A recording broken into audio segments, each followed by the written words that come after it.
భావ మమతల భావ కవితలి శుభలేఖలు కావాలి, బ్రహ్మ కలిపిన జన్మముడులకు సుముహూర్తం రావాలి. మా 7 అడుగుల జోడు నడకలు ఊరంతా చూడాలి, వేలు విలువని తోడు ఇమ్మని అక్షింతలు వేయాలి. ఇన్నాళ్ళు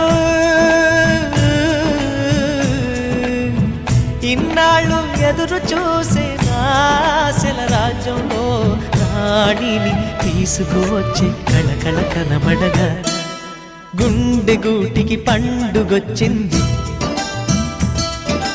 పండు వెన్నెల పంచుతుంది. మబ్బుల్లో జాబిల్లి ముంగిట్లో దిగుతుంది, నా ఇంట్లో దీపం పెడుతుంది.